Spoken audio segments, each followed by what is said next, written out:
Shop Talk Live, episode number 262.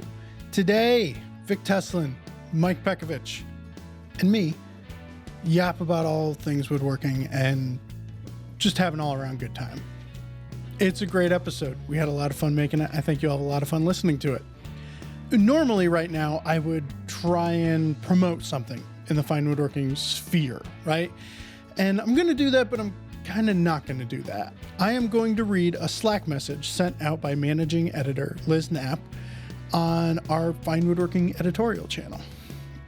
There's nothing I love more today than Bill Pavlock's photo of when he stored his tools in an unused shower from his blog. You should read it. You should always read his blogs. They are great. And I agree. Bill Pavlock's blogs on finewoodworking.com are always great, and I think you should read it. And Liz says so. So that's all you need to know. I'll leave a link in the show notes and the YouTube doobly-doo. All right. Here is episode number 262. It's a different skill set altogether. And it's like understanding like the anatomy of a door frame and how it all works. And so it's like I know where things need to be square, flat, and all those other things for furniture making, but it's a little bit different. You know, I guess it's not a little bit different. It's exactly the same in that, like, if you're going to hang a brand new door, well, you better make sure that hinge side is plumb, straight, and ready to go, because the door is square, but the opening is not. Right. So, you know, so you're kind of working. It's almost like woodworking with hand tools in a sense, where it's like whatever the thing ends up being, you just massage it to go in, you know? So. Right. Except that you don't rip drywall on a table saw, I found out. Oh, that would have been spectacular. Yeah, it was quite spectacular. It was very accurate. Changing out the bearings. Changing out the bearings was spectacular too. Oh, is that the saw you did it on? Here, man, have a saw. It was a good deal. I'm going to give him that. It's a good deal. And actually, changing out the bearings on an old table saw is not a bad job. No, I don't think so. I think as long as you know what you're doing. Oh, I didn't know what I was doing, but yeah. No, it's I'm trying. So like Barry's got this old table saw, this old I saw Craftsman, that. and he's struggling with it a little bit, and I really just want him to bring it here and totally rebuild it. Like, right. I don't have time for that, and it would take me a year to get to it, but I think it would be fun. Well, you know, I remember talking to Raleigh about just this exact topic, and he points out the triangle, right? You got to have equal portions of knowledge, time, and money for old tools. If you're missing one of the points of the triangle, you're beep. He didn't say that, but he's absolutely right. I had an old Buffalo drill press that, you know, needed a bearing job, needed a this, needed a that. And I had all the intentions to do it. I wasn't worried about, I could get the parts. I had the money. I didn't have the time. Yeah. And so it just sat there. And every time I would turn it on, I would hear the bearings and it'd be like, can't do it. So, you know, all right, we're podcasting, by the way. Right. I'm recording. Hold on. Okay. Because we're starting to get into good stuff. Okay, yeah, I'm recording. All right. I think. Yes, I'm recording. So you know you're friends with Jack English? Yeah. Is that his name? Yeah, Jack Forsberg is his name. Okay. His but on handle Instagram, is Jack English Tools, yeah. Because I don't know anyone's real name. I just know their Instagram handle. He's got some tool restorations going on that are like these old Watkins and all sorts of stuff. And he had mentioned, I think he posted a story about a VFD, a variable frequency drive. So it takes 3-phase power and, this one took 110 and turned it into 3-phase and to power a 3-phase motor. And I have a 3-phase 1 horsepower motor just lying around in a box somewhere. And I've been eyeing up this drill press that a friend has that does not have a motor. So I thought, ooh, I could put this 3-phase 1 horsepower motor on it and a VFD so I can dial in the speed to whatever I want it to be. Yep. And it seems like a very, very doable thing, but I did not have the triangle that you mentioned. I don't have any part of the triangle, actually. I have like a very small dot in space, you know? Right. Yeah. Yeah, Jack is a incredible, like what he does with machines is absolutely incredible. And every year, like before COVID hit, he had this thing called Rust Junkie Fest, which was like a free event. I didn't know that was him. Okay. That's him, yeah. So it was a free event. You just turn up. There's a barbecue on. There's, usually there's, he's got camping set up. So if you want to bring a tent and have a few pops and just crash in your tent, you can do that. There's music afterwards. Everybody pulls out their instruments. And by that point, nobody cares what it sounds like. But basically he does demonstrations on some of his machines, including his 24-inch jointer planer combo machine, which is insane. It's like... and then he's got this disc sander that I don't know how big the disc is. Like, I feel like, it's about the size of the moon. And it takes 10 minutes to spool up and it takes 15 minutes to spool down. And like, it's just amazing. The tools that he's got, and he uses them every single day. If you follow him and you see all of the stuff that he's doing with interiors, and they just added that tool room to Nick Verbery's shop. The blacksmith shop there. So he did this beautiful sort of cupola and or cupola or Francis Ford, I don't know. Good luck. Yeah. But it just incredible work. And he uses the machines like his Watkin table saw. Like he calls it his shooting board. Well, and he's making like clapboard siding, and like he's deep into that entire world of like, he's doing the work that was done on those machines when they were new. Yeah, absolutely. It isn't necessarily a hobby for him. I'm sure there's passion and love there for it, but he is doing work with them. When fences are hand scraped so that they match exactly the receivers on the on that machine, and surfaces are hand scraped, like you've never, the closest I've ever come to that experience in a modern day build is bench crafted hardware. When you spin that wheel and it just sucks in, that's exactly what every one of his Watkin machines are like. It's that level of precision, and it's unbelievable. Yeah. But it takes time. I think rehabbing a vintage machine runs the same risk as setting up to saw up a log for lumber, is that if you're not careful, you become a sawyer, or you become a machine, restorer, and the woodworking starts to take a back seat a little bit. So, well, and I know Jack has to say no to a lot of people, like, because they're like, hey, I found this 12-inch Watkin RZ. I want to rebuild it. Can you do it? And he's like, well, sure, I can do it, but I don't want to do it because I got other things on the go, right? Right, yeah. So it's true. You become the guy. There's people out there who that is part of the passion for them. And, for sure. Hunting down the old machines and everything. There's a abandoned house next door to us that is filled with old machines, and there's an 8-inch Delta joiner with the Art Deco base and everything, just in the dirt out back, and it breaks my heart. I keep thinking it's a property that is tied up in lawsuits or whatever. There's family fighting over something and tax issues or whatever. But it breaks my heart. I talked to one of the brothers. I was like, I could have people come here like one weekend and just empty this place out, and they're not going to give you anything for it, but they would be passionate about restoring this stuff. Right. And no go, but one day, hopefully. One day. Yeah. It stinks to see that jointer in the dirt. Like it's tipped over. One end of the infeed bed is in the dirt. And it's just like, oh god.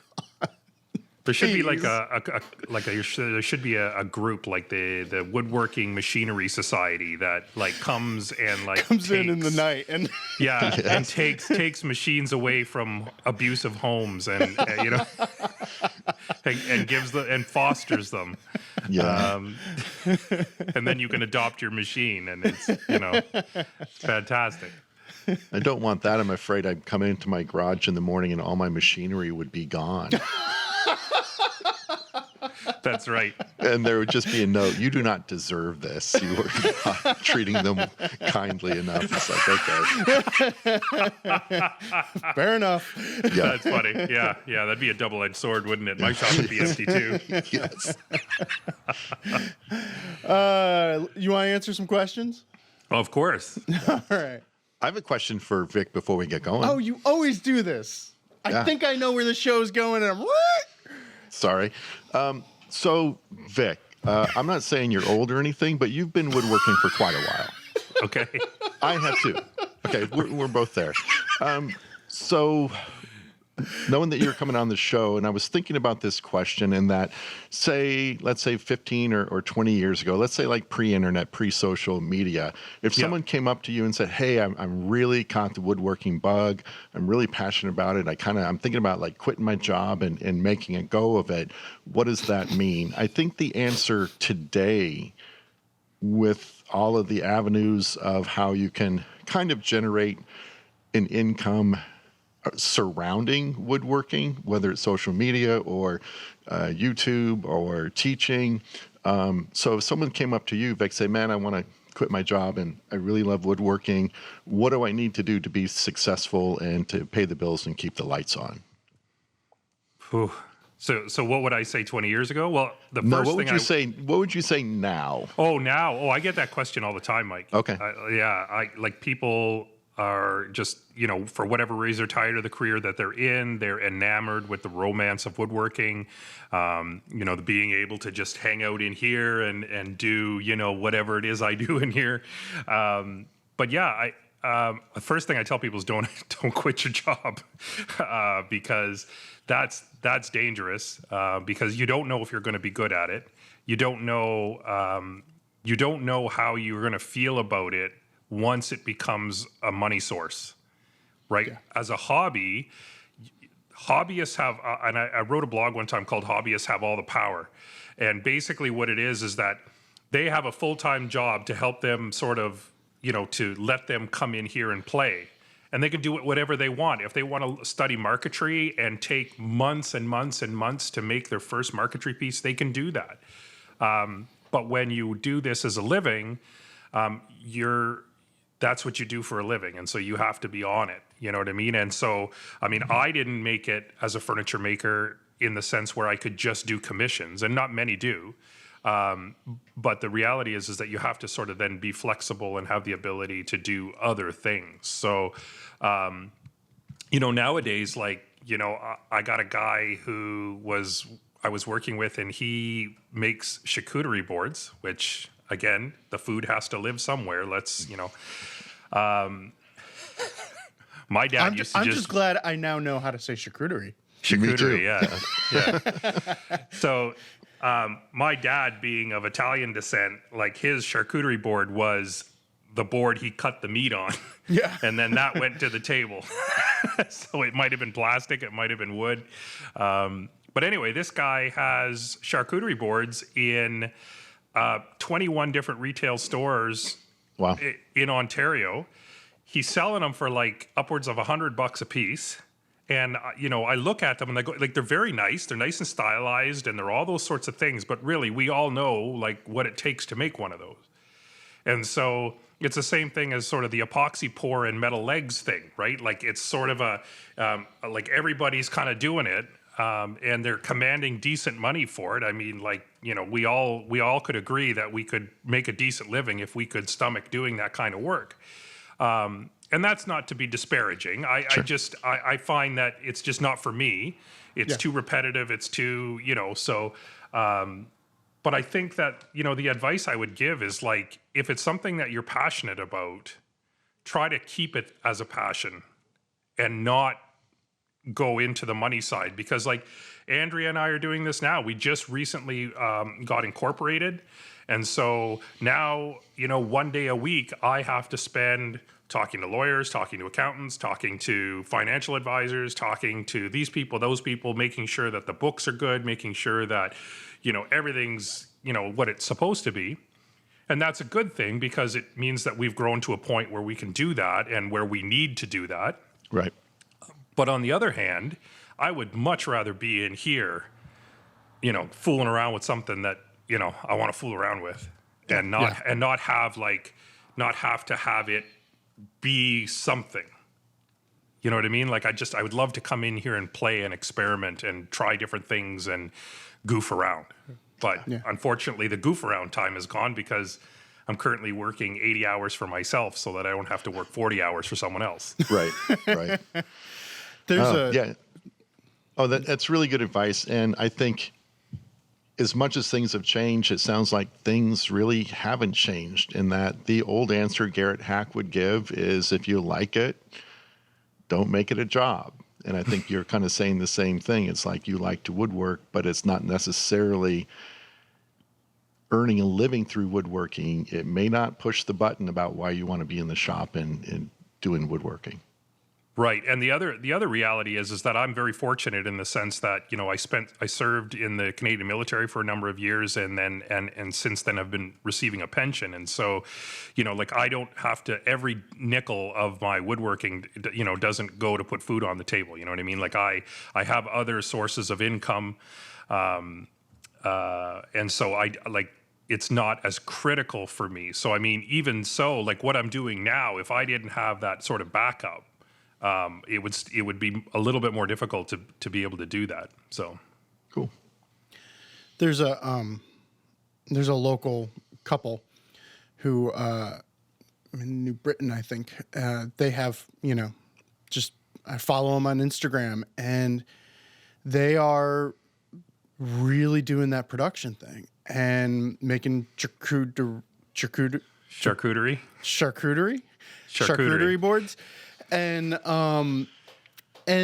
slowly moving into more furniture as it goes. But I think like the charcuterie boards are, their base. Right. And when they'll be posting it. I mean, they work their tails off, both of them. Yeah. And they'll post, a stack of lumber. And it's like, this is 300 charcuterie boards. And it's like, oh, I look at it and just think about the point A to point B prospect of doing all of that.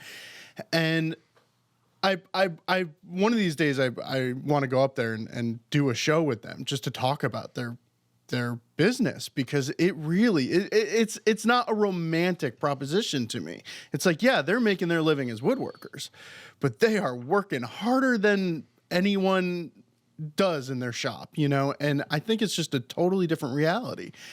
I've started taking in furniture repairs and stuff, and it's fun because it started off really fun and interesting, and I really enjoyed looking at this old furniture and seeing how it was put together and learning from it, especially chairs. But every now and then there's a job that comes in, and it is just every time I'd go out to the shop, it'd just be like, oh, there it is staring me down. I don't want to do this. It's awful. Why do I do this? I should just shut the website down, So it's something that I'm slowly trying to back off from, because it's ruining a little bit of my enjoyment. So, But. Yeah, it's as soon as it becomes a job, it becomes, and if there's aspects of the job that you don't love, like you've just described, I mean, that's, you know what I mean? Like I love teaching, and so that's the sort of cornerstone of our business. We do a couple few other things, but again, just as experiments, like nothing, nothing crazy, but, like for me, like if I dread coming out here to teach, then I got to stop doing it. Right. Because then I'm not being fair to myself first and foremost. Why, you got a finite time on this planet. Why be miserable whilst doing it?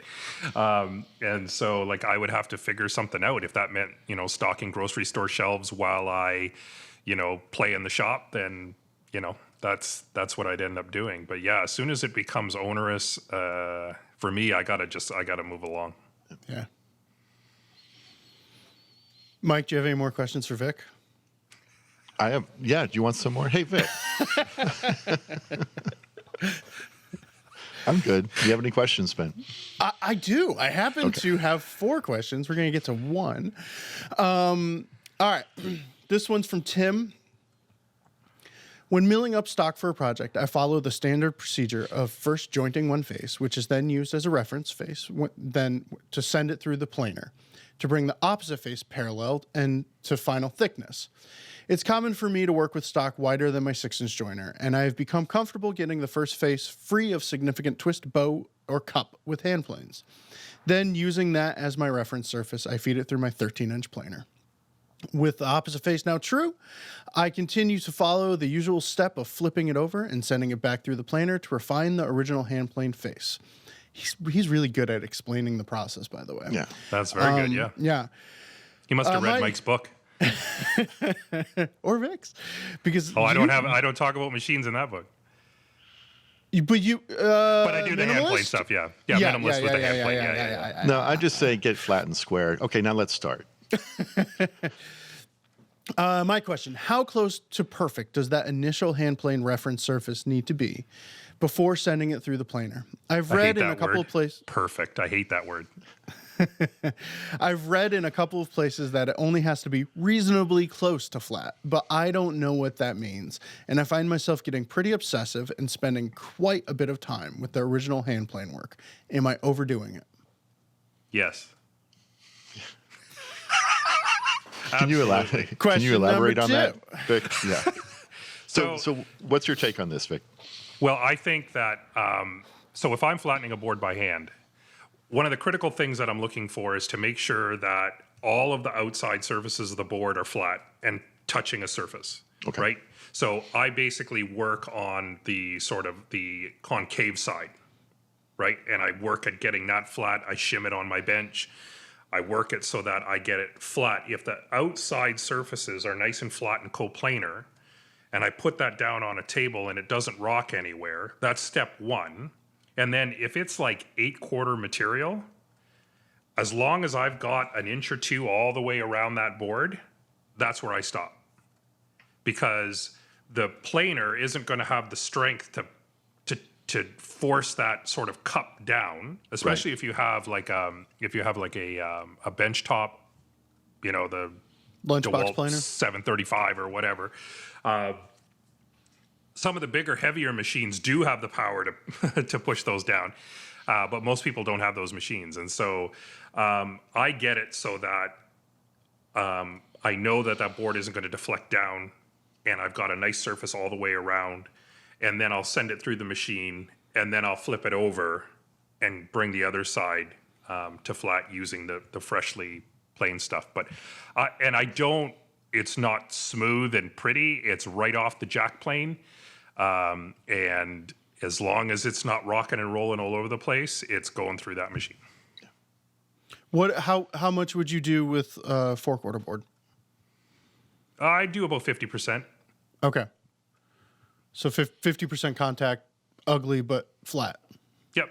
Okay. Just because that could be more prone to flattening out under the pressure of the feed rollers and the planer, and then that thing just pops right back up once it comes out. It's still a Pringle, just a thinner Pringle. Yes. What do you think, Mike? Is that you?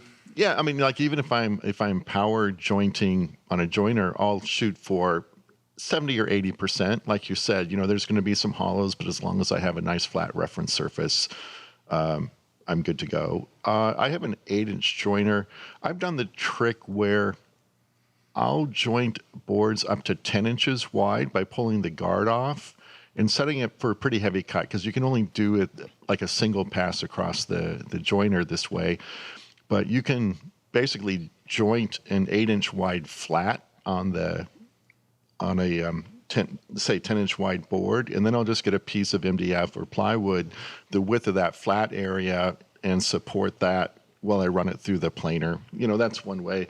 A lot of people with really wide boards will make some sort of a sled with the MDF or plywood base and put the workpiece on top and, like you said, wedge it so it's stable, maybe with some hot glue, and run it through. So you're, in essence, using the planer to joint that first face flat, and then you'll flip it over. So there are ways around it. But I think your advice is really good, because the idea, for myself included, the thought of like getting one face flat with a hand plane sounds like a very onerous task, but knowing that, nope, I just need to get a reference surface as long as it doesn't rock and it's not going to bow, it's like, oh, that's sort of easier than a lot of the quote unquote more efficient machine workarounds to that problem. Yeah, it's really cool. No, I agree. And I think, like, when I recommend when people buy machines, like the order of the purchases, like for me, is bandsaw first, okay, then thickness planer, not okay, jointer, because you can joint with a hand plane, you can get an edge with a hand plane, but having a thickness planer can dramatically speed up your work, not only in dimensioning that to final dimension, but also like you only have to get it, so far and then stick it through that machine and away Sure. you go. Yeah. Like and in fact, I didn't own a jointer until I could own a 10-inch. Okay. And I had the Inca one, like the small Inca dual type machine, and then I sold it, and then now I have a Rikon dual machine as well that's 10 inches, and so, but if I like a 6 inch is great for doing edge work and for very, very narrow boards, but I very rarely work with boards that are 6 inches wide. So Yeah. So for me, it's like a trip to the bench anyway, just to get that one side flat. And then you got 13 inches on most, like on a lot of the sort of lunchbox ones, you get 13 inches. So that's the order I usually even like recommend the tool purchases. Just Yeah, there is the curse of the 6-inch joiner. It's like, oh, it's enticing from a price point to get in. Okay, now I have a joiner, but it's just like, it's really hard to step up from a 6-inch to an 8-inch joiner in terms of selling it, and then got to buy another one. So I think that's probably really good advice, is to hold off on the joiner, get the planer, figure out how to work around it. I would say at least until you can get 8-inch. 10-inch is good. 12 inches is even better. So I recommend at least getting an 8-inch joiner and then working somewhere to where you have an access to a 12-inch joiner in the shop when you need it. I think that's ideal. That's a good situation. So yeah, I agree. There's my brother has my old 6-inch Delta joiner and no planer. And that's probably the most frustrating proposition for a woodworker, I think. Oh, yeah. When it hit him that like, oh, wait a minute, this really gets me nothing.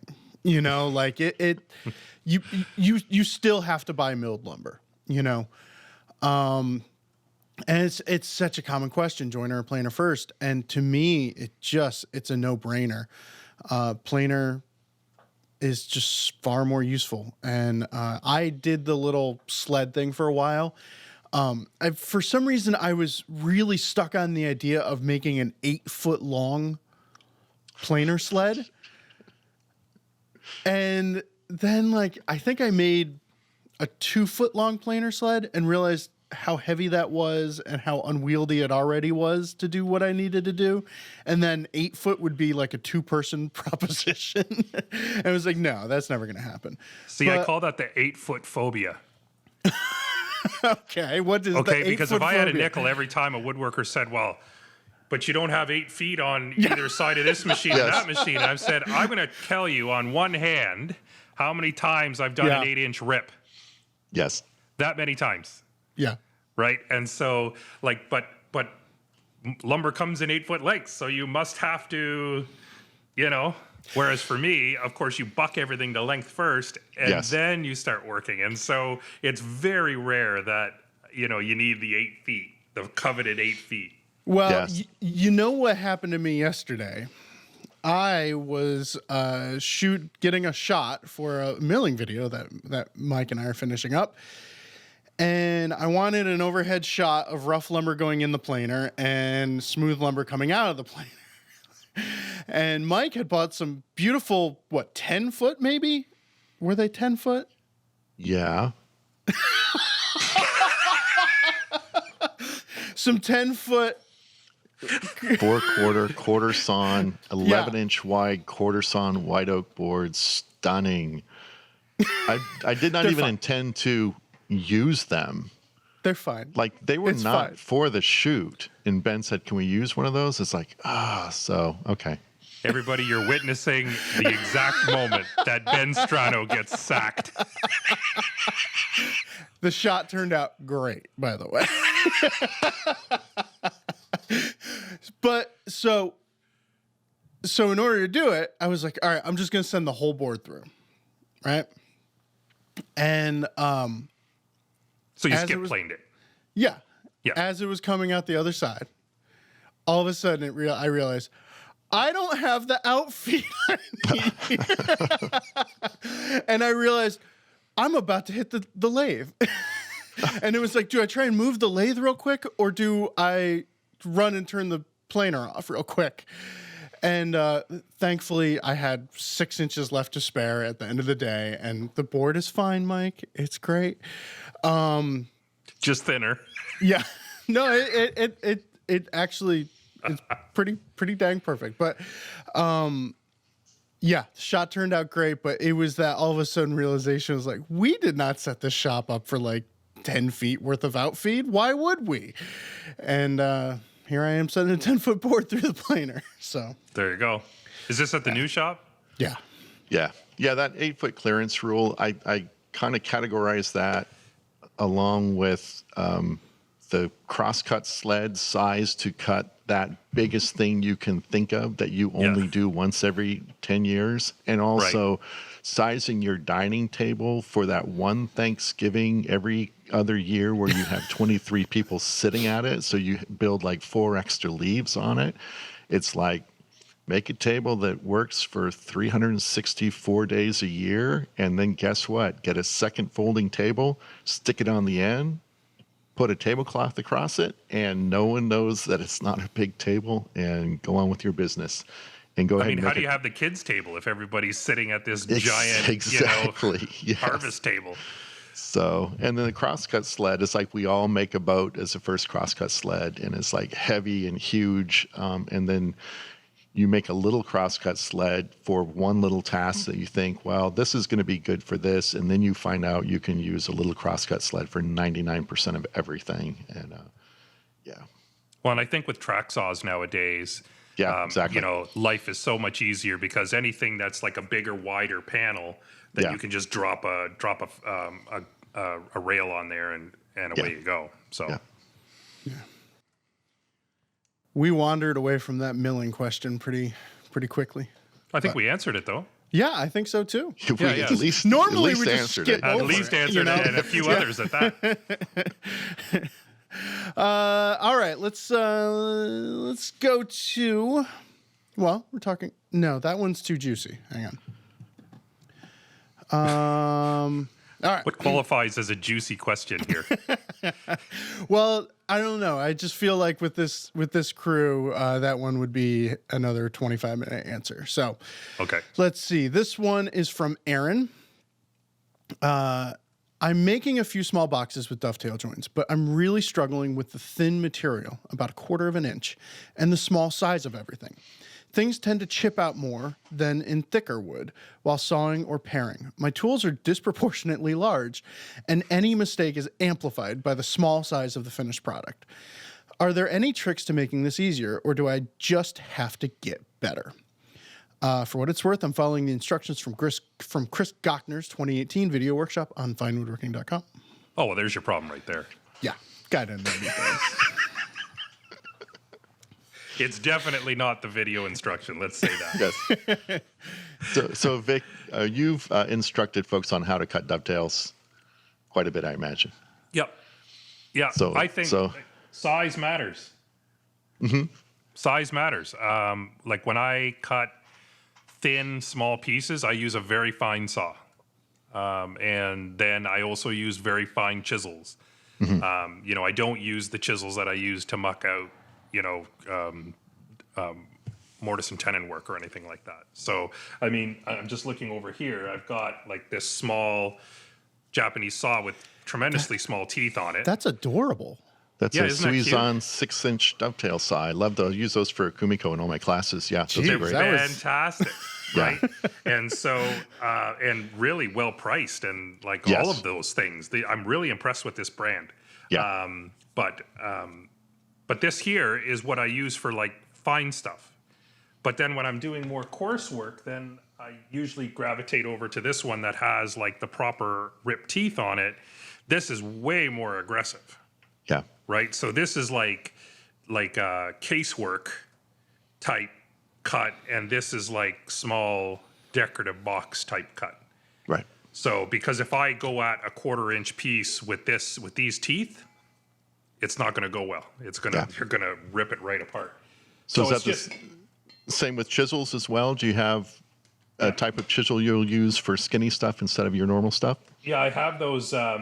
Remember when Lee Valley or Veritas used to sell those? I think they were called BB chisels. They are like the small detail chisels with the sort of flat handles. Do you know the one I'm talking about? I think so. Yeah. Yeah, they were designed by a sort of a tool and knife maker, and I believe Veritas had sort of commissioned him to provide them, but he's well on his way to being too elderly to provide them anymore. So so they've stopped selling them. But I mean, they had like a 1/16 of an inch chisel, and and then had an 1/8 and a 1/4, and I think the biggest was a 1/2, and then like a very, very narrow paring chisel, and all that other kind of stuff. So yeah, I think you just need to size your tools appropriately, so that you wouldn't cut dovetails with a big panel saw. So it's one of those things where it just needs to match, I think. Yeah. I find on thin stock as well, especially if you're chopping out the waste between the pins. First, I'll get a fret saw and I'll try to saw right next to that line. But I also find thinner stock, especially in softer woods, if you're chiseling, a lot of times you'll have a little bit of kind of tear out in the center of a thicker board when you're chopping from either side, and it's no big deal. But I find that with thin stock, sometimes you kind of get halfway down, you flip it, you hit it, and that whole chunk comes out, and you've got maybe a 64th of an inch that isn't, Yeah. So I find that I have a few chisels that I've honed to a much shallower angle. So maybe like 25 degrees instead of, say, 35 degrees. And I find that does a better job of pairing that end grain between the pins without as much tear out. And the other thing I find is just in the layout, just the thin parts can flex, especially if it's like a wider, really thin board. So I make sure that I've got that both clamped, one side clamped to my vise and the other side just clamped to my bench, just to make sure everything stays super stable. So yeah, I think you're right. When you said size matters, I think it's sort of the challenge of scale, where you've got quote unquote normal size stuff and typical methods. But then if you're going a lot smaller, that presents a challenge. And if you're going really big, that's its own challenge as well. So you think, oh, it's a bed. It's just like 4 pieces of mortise and tenons. But now you're, tenoning a 7-foot long board, and it's not the same as a 2-foot long, door frame part or something like that. So, Well, yeah, and I think like I have a friend of mine who does timber frame work and stuff, and he cuts dovetails with a circular saw. yes, Right. exactly. Yeah. So and they're airtight. Like I mean, they're with a slick. He finishes them up with a slick, and they're perfect. And then Right. on the other side of that, I had an occasion one time when I worked for Lee Valley to do a talk on sharpening to a miniatures society. And basically, all these folks did was they made like miniature sort of dioramas, and like one was like a Victorian era bedroom done at like 24th scale or something like that, and like all the way down to like the chairs are like this big, but there's like ball and claw feet on them, Yeah. and so it's like, so I mean that's not my gig because like I can barely see you guys, Yes. you know what I mean, but. the tools that they were using, you know what I mean, were like their own design and their own sort of fabrication, because like everything is so delicate and small, right, that you have to you have to have special sized tools. So I mean, it works, like you said, Mike, I agree. Whether you're doing something big and huge or whether you're doing something small, you just got to pick the right tools for it. Yeah. Have you seen any of the catalogs that cater to like the railroad, scale buildings where they have little teeny table saws? Yep. Yeah. Like that, I just like, that's a slippery slope. I have to like put it down, walk away. Don't even look at that, because it's like, or They're then the you same get price into, as a regular table saw. They are. The Proxon is the brand that is most common, and you get the table saws and all that stuff. Micro Mark. I'm there. I think, to answer that question, I don't have room for a shop. It's like, yeah, you do. It's called your dining table. Yeah. And this is what you're going to be making. Yeah. I love. I was going to go for it. I was going to say that I also unfortunately stumbled upon scale sailing ship models. Same thing. You're building like a accurate pirate ship just down to scale, and the tools and techniques involved in that. It's like, there's my next career. Like, right. When you can't be like lumping big boards onto machines and stuff like that, it's like it's either that or turning, and it's like Al Breed, who's a monster of a period furniture maker, and he gets commissioned from time to time to do he does all of this furniture work for very wealthy people with their period houses and all of that, and then they'll have a dollhouse, and he gets commissioned. Oh, I want you to make this, but for the dollhouse. And he's the guy who will say, okay, well, I need to make the tools to go along in order to make this. So you have to pay me to do that too. But he'll sit there and make little turning gouges that are just teeny tiny to make the ball and claw, to rough out the things for the ball and claw. And he, it's a totally different world, but I love the idea of having Al Breed do these miniatures, and he loves doing it because it's a totally different challenge for him, Oh, for sure. I can imagine like the initial reaction is like, what are you? And then you stop. Oh, how would I do that? Yeah. And then it's just like, I'm gone. Okay. I talked to him one time, and he was casting miniature andirons for fireplaces out of brass. And it's like, dude, yeah, this is all you would want to be, like, okay, I have to figure out how to cast brass or something, or bronze, whatever he's doing now, because I got to do little miniature andirons for this dollhouse. Where do you find all that equipment? Like where do you find this like little mini crucible that you put, Yes. you can't just use a thimble. You got to make a mini fire. And Yeah. It's like a match. Yeah, all that stuff I just source out to Barbie Woodworker, because oh man, they can just work at that small scale much easier than I can. So oh yeah, for sure. I love the Barbie Woodworker videos with the mallet smacking dovetails together. That's just the best. All right, let's take a break. Here's Gary Rogowski from the Northwest Woodworking Studio to tell you about their online mastery program. Thanks, Ben. Our online mastery program will graduate its first students this summer. We moved to this new online format when the world changed. But for 20 years, our mastery program students designed and built great furniture. The OMP now trains folks from around the world. This is a 2-year immersion. We meet weekly for 3 semesters each year for lectures, videos, and discussions. Design topics range from Charles McIntosh to 14th century Renaissance design to modernist furniture icons. We cover hand and power tool use, drawer and case construction, hand-cut dovetails, coopering, coving on the table saw. Over these 2 years, folks design and build 11 pieces of work. This program takes on all levels but true beginners, anyone with the gumption to deepen their understanding of the craft and commit to building great work. The requirement is to work out of your own shop with your tools and a good internet connection, along with a camera so you can join our class each week on Zoom. Invest in yourself. Invest in your education. Please click on the link below for more information. Thank you. For more information, head on over to www.northwestwoodworkingstudio.com. northwestwoodworkingstudio.com. I have a smooth move with a resolution. Your favorite kind. That is good. So the smooth move is I agreed to fix this coffee table for someone. And it's actually this job came in from a antique store in town that they specialize in like painted furniture and stuff. And really well done, not my bag. It's good because I've had people come to me and say, hey, can you do this finish on this piece? I go, nah, why don't you go over there? And then, so we've started sending stuff back and forth. And I thought I was getting one of their nice things. And it turned out they dropped it off. They're like, yeah, this is a coffee table that I hate.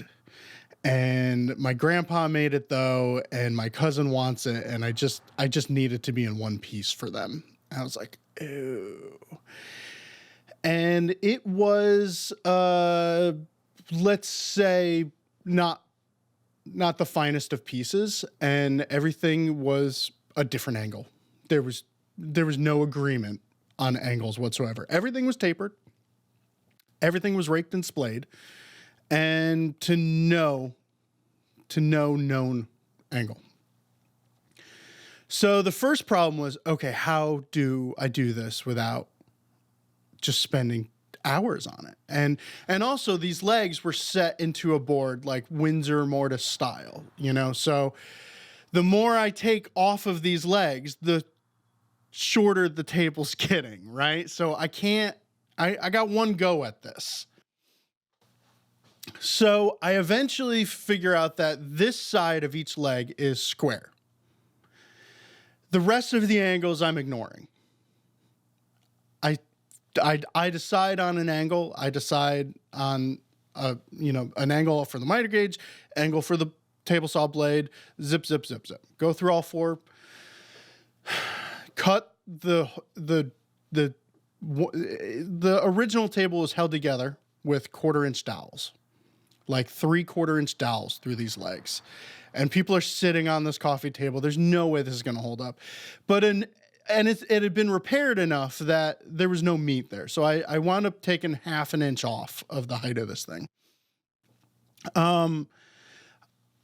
Cut that off, make a jig to hold the leg in place and give me a flat surface on the top. And make a jig to hold my 3/4 inch brad point bit and my drill straight. Zip, zip, zip, zip. Put a dowel in there, drill a hole in the receiving piece, and I don't know. I still, to this day, cannot figure out where my jig was off. But my jig was off by like 1 degree in every direction. And so the leg would have been fine. It was just gappy at the top. And it was one of those things that I very well could have said, here's your table. You owe me three hours worth of labor. But I couldn't. I just couldn't. I couldn't live with it. And I said, all right, I got to redo this on my own time. This isn't right. And I emailed the customer and I said, I need a few weeks to figure this out. I don't know how I'm going to go about fixing this, but it's just going to sit in the corner of my shop for a little while, And I would just sit there at night thinking and thinking and thinking, how am I going to do this? How am I going to, and the answer in my head was, we have a couple of boxes in the fine woodworking shop which hold a panel router, and this would make real quick, easy work of this. But that required setting up the panel router, and that I didn't have the time for that. So what I eventually did was I took a handsaw, cut the dowel tendons off, flushed them back up on the disc sander, and then I had the dowel flushed up, which was just a perfect circle, right? I held it up to the receiving piece, which is just a flat board with already had a 3/4 inch hole in it. I held it up there until I saw the dowel centered in there, and I drilled 2 holes and took screws and just drove them in there to hold that leg up to the receiving piece. It is now in place, held solidly. This is not my joinery. Don't worry, folks. Then I was able to take my 3/4 inch brad point bit and go through the receiving piece into the leg and drill a hole straight through both of them that has to line up because I am going through them both. Right. And then I didn't even undo the screws. I just slapped some glue on that dowel again, on a new dowel, of course, and drove it in there. And it is solid as can be. And the screws are in there. There was no point in taking them out. And the customer knows that the screws are in there. But it was the best way I could come up with of making, and it's totally gap free. And yeah, but the repair thing is you really got to think around the back door sometimes. It's odd sometimes, and this was one of them. So it's too much like fixing other people's mistakes. I think that's why I don't enjoy doing that, because like I don't mind when I screw something up and then I have to figure my way out of it. But when it's something else, like when somebody's done a repair to something and they've like butchered it and everything else, and then there's it always makes your too job. much, yeah. Yeah, it's a lot of faffing around, as the British would say. And it's, yeah, I don't know. I can't get into that kind of thing. It's or I send them places. Yeah. I'll send them to you, Ben. It's always been, somebody tried to fix it first, and of course, you have to undo those fixes first. This one, like from an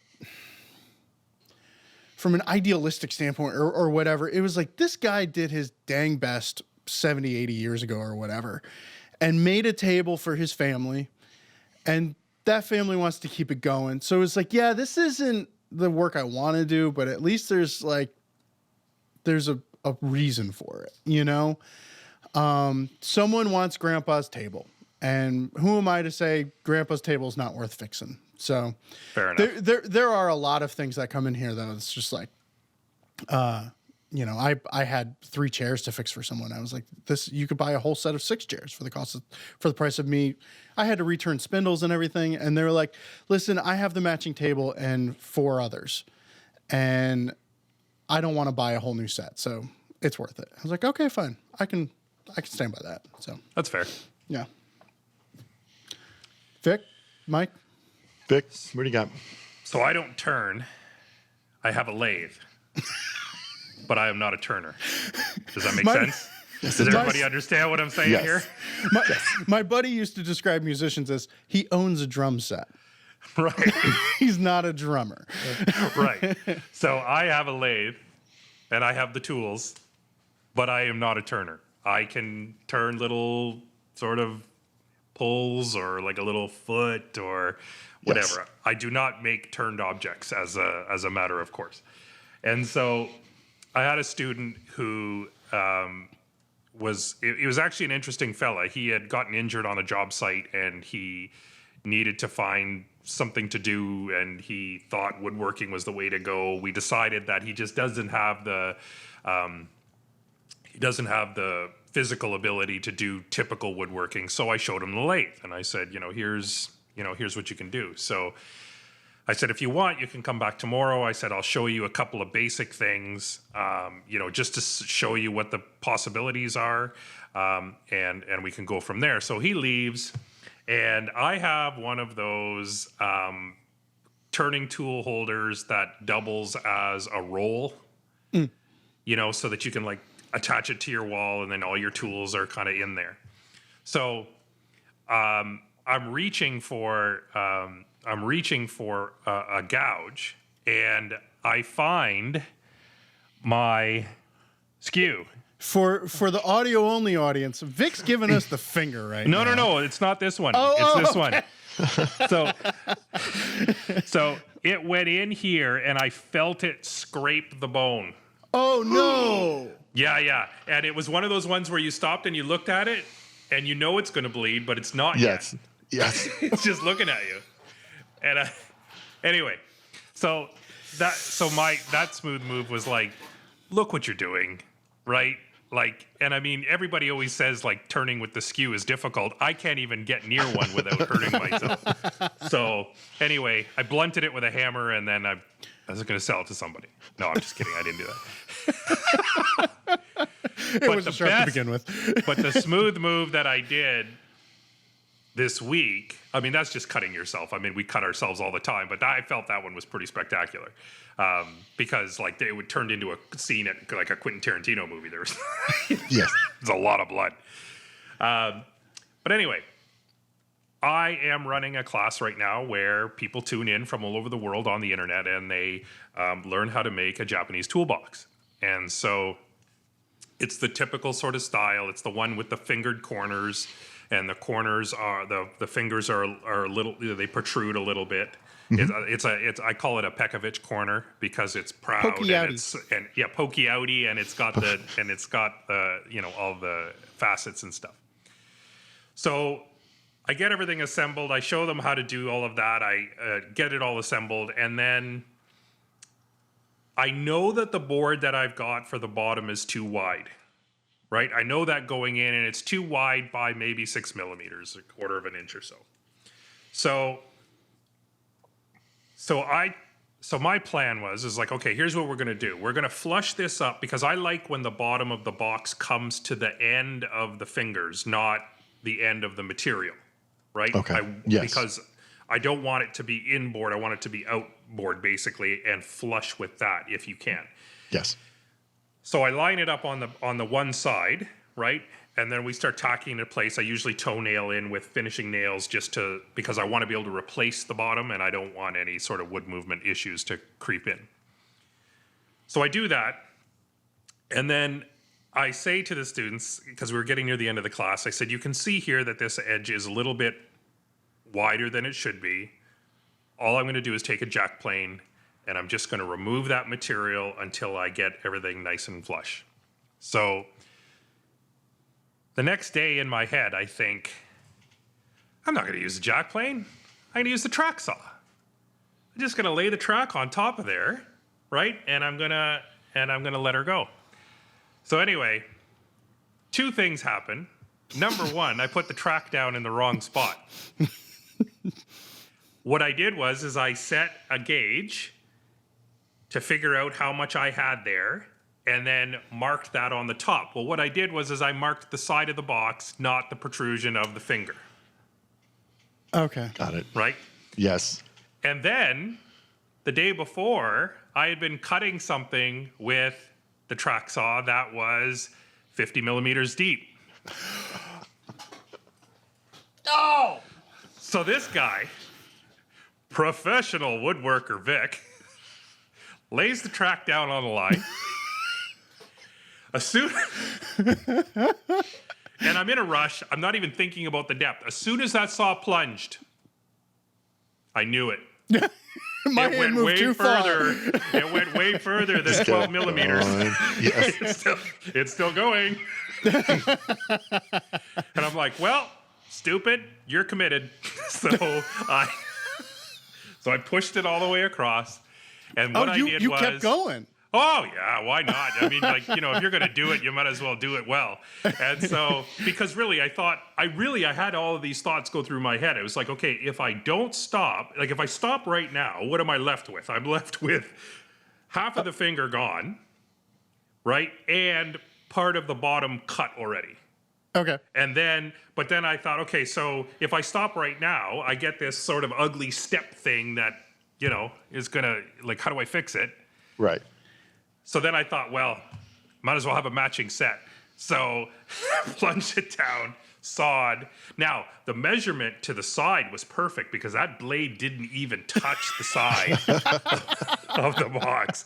But it did shear the pins clean off. And I'm thankful because I reinforced those normally with metal nails, like with forged nails. It wasn't deep enough to cut into the nail. So I got lucky there because then I would have had a blade to fix. But yeah, So you You sheared the Pekovich off your pins. I took the Pekovich right off my pin. I did. I'm sorry, Mike. It happens. And so I'm looking at this thing, and sometimes I'm just staggered after doing this for over 20 years that I can still do dumb beep like that. And so I can't wait for the next, because we got one more session. I can't wait to show the students this. Okay, so you weren't live when you did it. No. It would have been better if it would have been.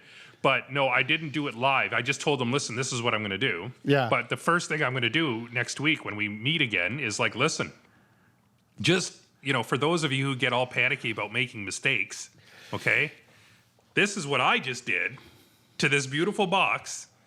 And I'm looking at it and I was like, can I cut end grain pieces and then put them back on and then try? And I'm like, that's not going to go well. It's not, it's what it is. So that's my smooth move with the track saw. Everything goes wrong faster with a power tool. Yes, it does. Yeah. I'm not going to use the jack Beat plane. that, Pekovich. I'm good. I'm just going to leave it right there. You guys did well. Oh, I'm trying to think of ones that I could out you on. Me? Yeah.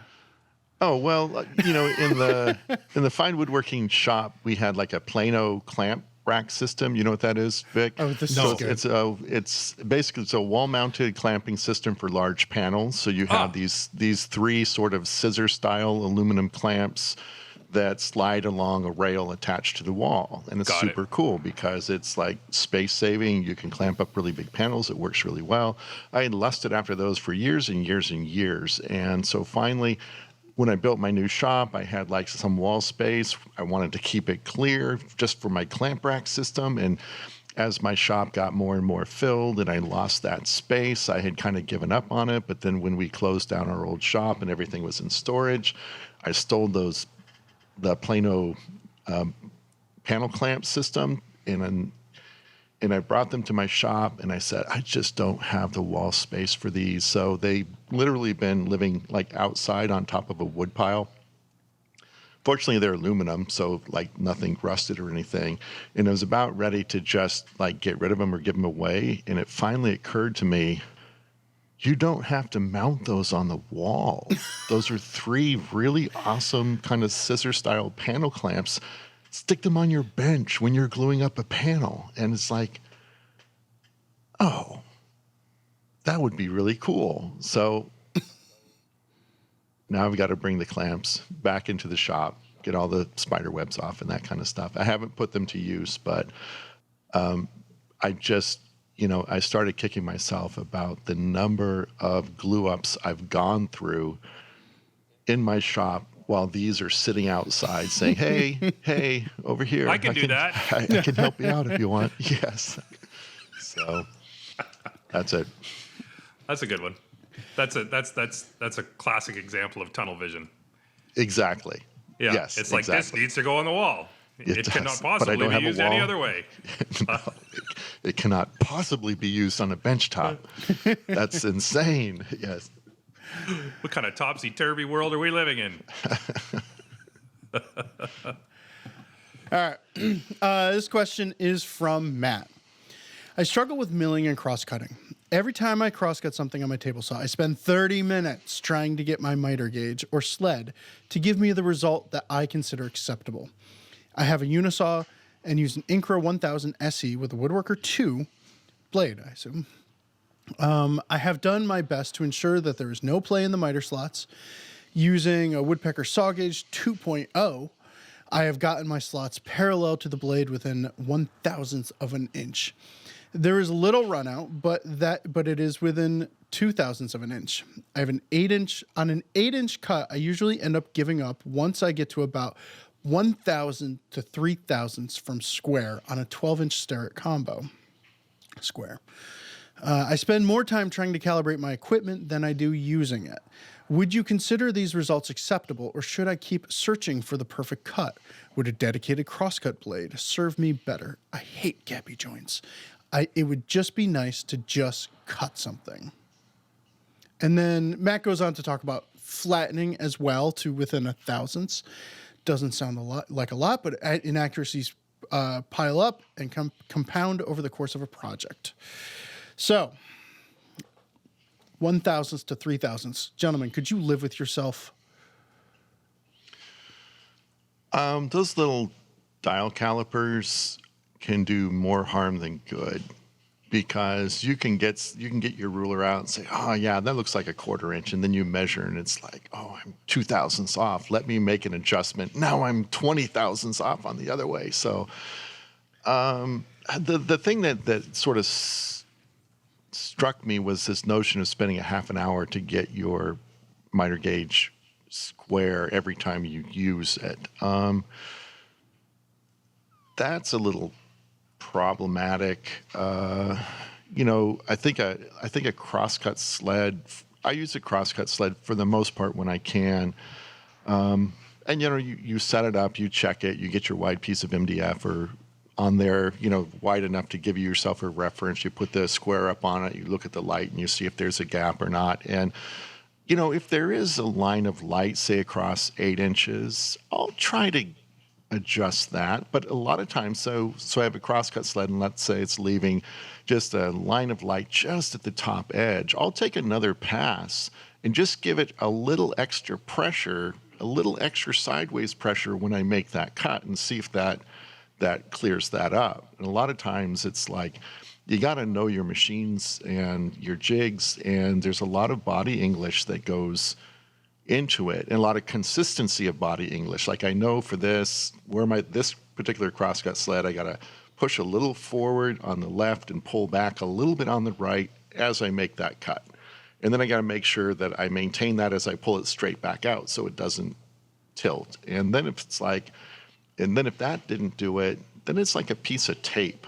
You know, okay, now let's try that. And I think there's a lot of ways to dial in a really accurate cut without actually like readjusting your setup. Like, the minute you start to loosen up the handle on your miter gauge to try to tweak that more square, you start to run into problems, I think. So I think it's, and I certainly don't spend a half an hour checking my crosscut sled every other time.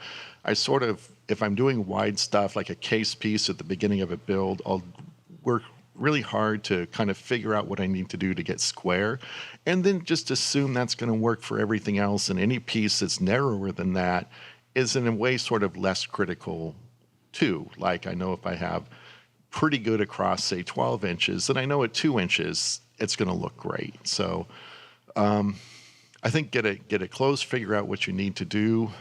And then at a certain point, I just don't worry. Like, I don't even think about it. I don't even worry about it. And I think that's an important thing too, because that's just like getting down to work. It's like sort of like checking your table saw blade that is vertical with a square for the first cut you do. But then throughout that entire operation, I'm just assuming it's square. And I think, Vic, that probably starts to get to your point where I know I'm within a range of error which is acceptable for the particular piece or project that I'm working on. I don't know. You have any other insights, Vic, on something like that? No, I agree with you 100%, Mike. I think when you end up sort of getting this sort of paralysis with the measuring tools. Yeah. Because like when we think about what we're talking about, you know, like a sheet of copy paper is 4 thousandths of an inch. So when you're talking about 1,000th of an inch, you're talking about a quarter of that size. Yeah. And so, you know, you can really, you know, kind of get, and I mean, what is square? What is flat, right? Like, if you go to the next decimal place, it's no longer. And so you can carry that all down.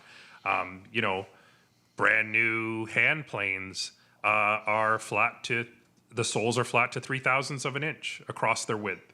And so, you know, like, that's flat enough. You know what I mean? In the case of the in the case of the miters or the cross cuts and stuff like that, I think, if you hold up a square to it, there's a couple of things. Number one, are you using your square properly, right? Because a lot of people don't. A lot of people don't check that there's little fuzz on the corner or whatever that can interfere with things. A lot of people don't make sure that the surface of the head is dust or dirt free when they put it on there. And then, like, if it's tilted one way or another, then that's going to give you a different reading altogether. So, I mean, you could be getting a bad reading and you can see light, in the cut, but the reality is that, maybe you're not using the square properly, or maybe the square's not square. I mean, you can't drop your square on the floor and then assume that it's good to go. You've got to check that square and make sure that it in fact is still square, because otherwise you could be fighting two separate things altogether. So, I mean, I always encourage people to learn how to use their tools properly, because it's one of the most misused things, marking and measuring tools. People use them incorrectly, and then they add all kinds of problems. And remember that light is really, really small. Photons are real, real little. And they get into the funniest places. So I just, if you can see light, I always say, well, I can see light. Well, how much light? Yeah.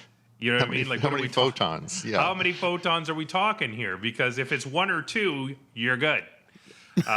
So yeah, I find that I'm very much a believer of, if it looks square, it is square, right? I look on down the board and I'll see, like, even at the jointer, like, I'll pass an edge over the jointer and I'll take a look and I'll say, yeah, that's square. And then just for giggles, I'll grab the square and check. Yep, okay.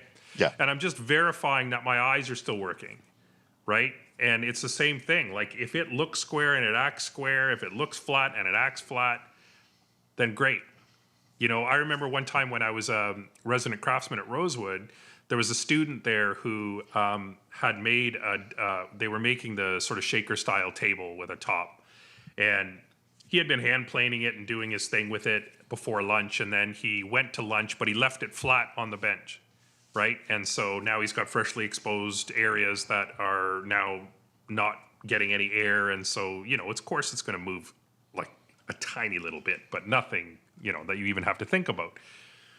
He came back after lunch and he pulls out like a dial indicator, a dial caliper, or whatever they're called. I don't even know what they're called. And he starts to use the micrometer.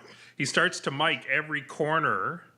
And then he kind of knits his brow like this, and he's like shaking his head. And so I walked over. I said, "What's going on?" And he says, "Well," he said, "before lunch, this tabletop was good, but now this corner is 2 thousandths thicker than this corner." And I said, "That's impossible." And so I said, "Let me see the mic."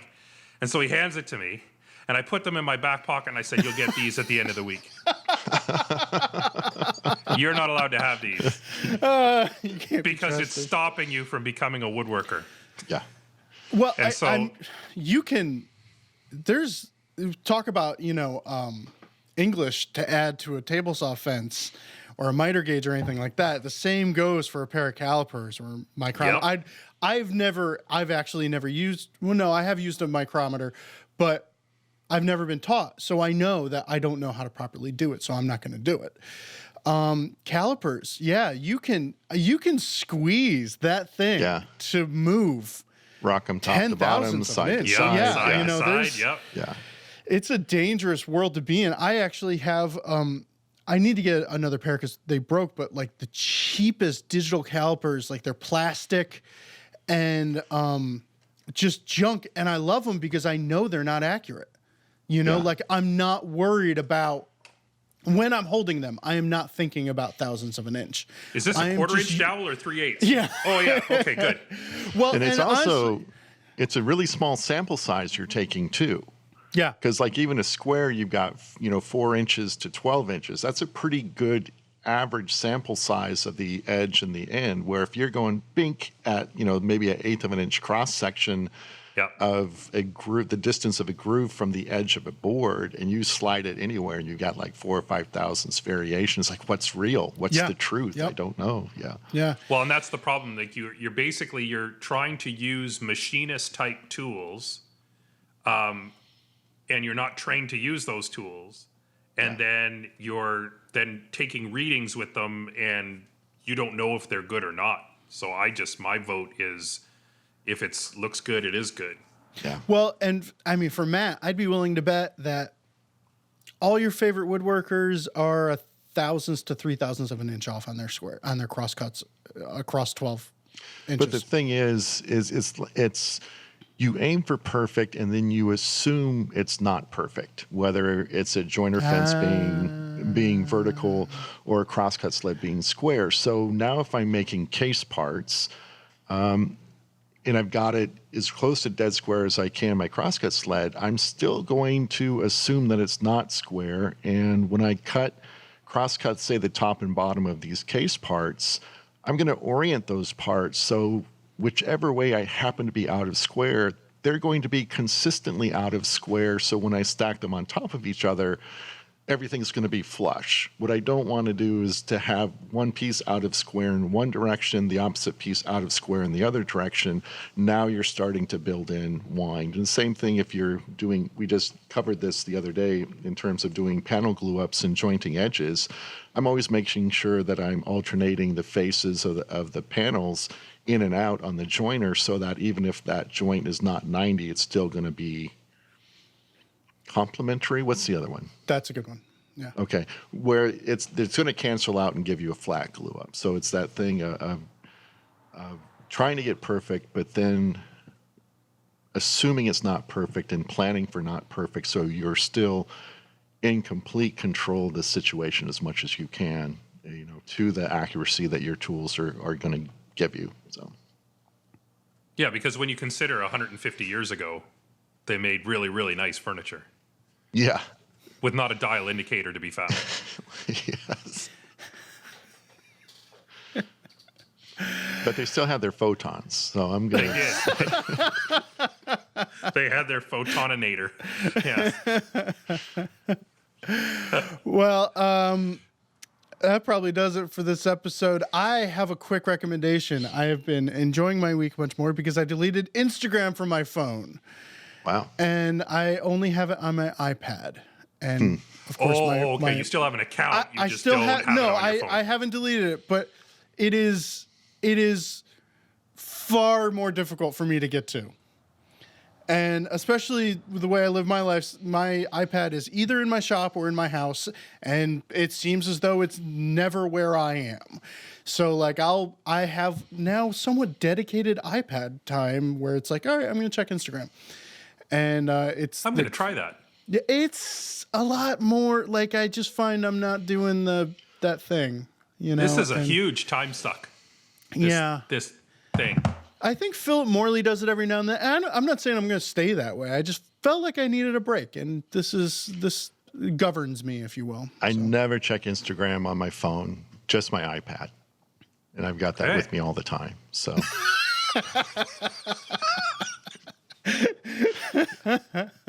And it's even better because the iPad version is the phone version, so it's like really bad.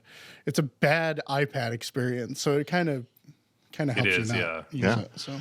Well, my recommendation is I love stumbling upon parallel universes. My son invited me out the other week to go throw a Frisbee in the woods. It's like, really? This is still such a thing? And it's like, yeah, there's a disc golf course 5 minutes from where we live, and you've lived here for 25 years and had no idea it was there. It's really nice, too. Yeah. It was... So I went and threw a Frisbee in the woods at this little metal net, and it was super fun. And then, of course, I started to dig deeper. And there's a YouTube channel. There's a number of YouTube channels. There's a YouTube channel, Jomez Pro, where, lo and behold, there are like weekly professional disc golf tournaments held throughout the world and throughout the United States. And now it's and like who knew this even existed? But now people like Paul Apparently, a Macbeth lot of and people. Ricky Wysocki and Calvin Hamburg are my new favorite athletes. And it's like, okay, there you go. So, Yeah, my JoeMansPro.com. daughter's partner plays disc golf a lot, and so I had no idea. And then he's like, "Well, let's go this summer. We can go and check it out." And I'm like, "For sure," like because regular golf does not interest me at all. Yeah. Because of I don't know, maybe it's just I don't know. I want people to spend their money on woodworking, not golf clubs. Stop wasting your disposable income. Yes. Come take a class. But yeah, no, that's cool, Mike. So it was fun, huh? It was a blast, yeah. And now it's an excuse to go walk a mile in the woods. It takes, okay. And for some reason, if you're picking up something every now and then and throwing it as hard as you can, it makes that walk just go a lot faster. That's cool. Yeah. I think Mike's becoming quickly obsessed, and it's fun to watch. My unique skill set is to become obsessed at anything, whether it's a new coffee maker, whether it's discovering chess online or woodworking or, I mean, it's just, I don't know. I like being obsessed about things, and there's a lot to be obsessed about. So yeah, I like that too. I like learning as much as I possibly can about a particular subject before I leave it. Yeah. Yeah, and then just like totally leaving it in the dust. Right. That's what I do. But, all right. Well, that about does it for this episode of Shop Talk Live. Thanks to Jeff Rose for handling the audio and video work on this episode. And if you have any questions you'd like answered on the show, send them into shoptalk@taunton.com. If you're watching on YouTube, click that thumbs up button or smash it, whatever those YouTubers say. We'll be back in 2 weeks with another episode. Thanks for listening.